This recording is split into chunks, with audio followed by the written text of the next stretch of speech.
Let's talk about visiting Jordan in 2024. I was just there in March. This is currently being filmed in April, but I was there March 11th through the 15th, stayed at the St. Regis in Amman, and visited all the sites. So let's review some of the things you can expect since the conflict started on October 7th, was with the issues going on in Israel.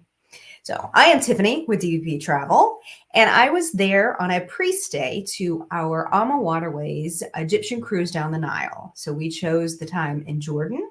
We wanted to see Petra. We wanted to see Mount Nebo. We wanted to see the Dead Sea. So these are all the things that we got to do as part of this pre-stay. While we were there, security was heightened, of course. There was security with us when we traveled. We had a guide who was with us at all times, even, staying overnight in the hotels and things with us.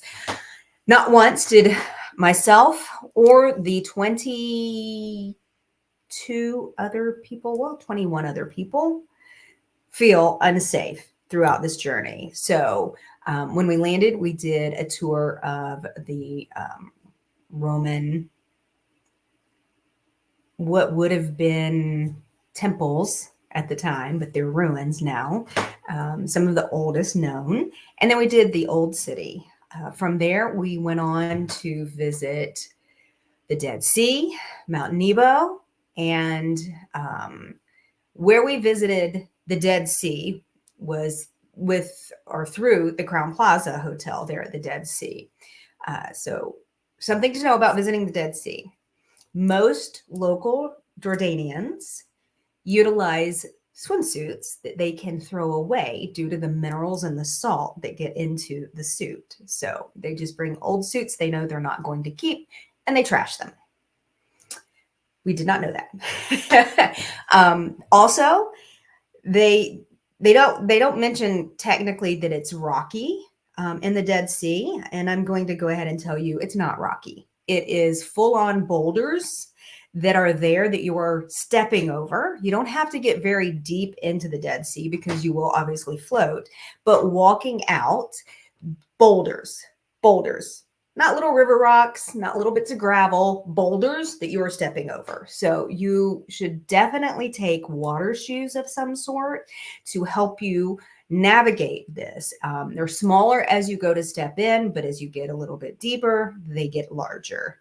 Large enough that some people, as they were floating, would hit them with their bottom half. So keep that in mind.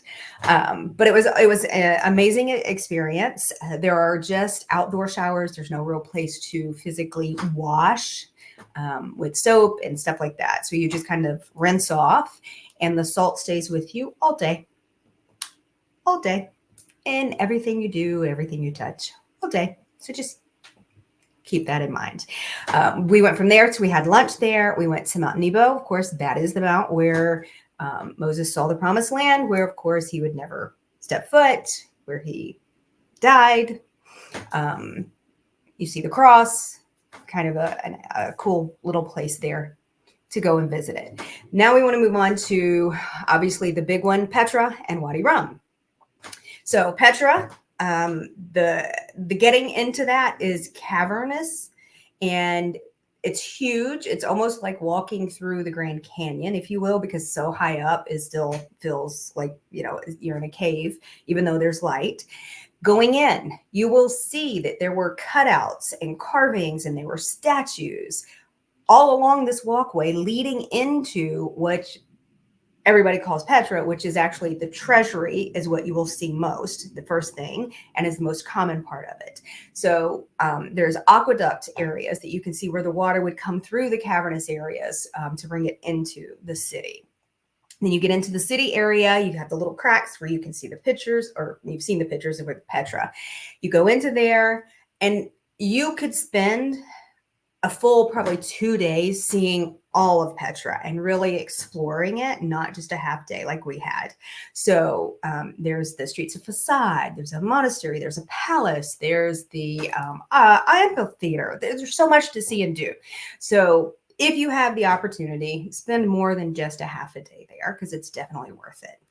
Wadi Rum, desert, kind of cool. This is where, they filmed some films like, I don't know, some of the Star Wars. They did The Martian and a couple of other ones out in the deserted area. You can walk around. It's best to have kind of a face covering because you are sitting in kind of open air trucks. And there are plenty of tented camps where you can go and spend the night out there and see the beautiful stars. So that was kind of fun. You stop you off, you have a drink, you see some of the trinkets, obviously. We had dinner. It was a kind of like what you would have had in Hawaii, where they roast the pig. Obviously, it's a Muslim area, so you don't have any pork there. But they did have the lamb roasted and some beef roasted, kind of in the same way. I would say this, again, is prior to any of the current changes in what's happening in the conflict over there. We had no issues. We had a lovely time. The weather was perfect. Again, we were there March 11th through the 15th before we moved on to our next destination. So if you have any questions, if you're interested in learning more, please reach out to DPP Travel, and we would be happy to answer those questions. So thanks so much for joining me.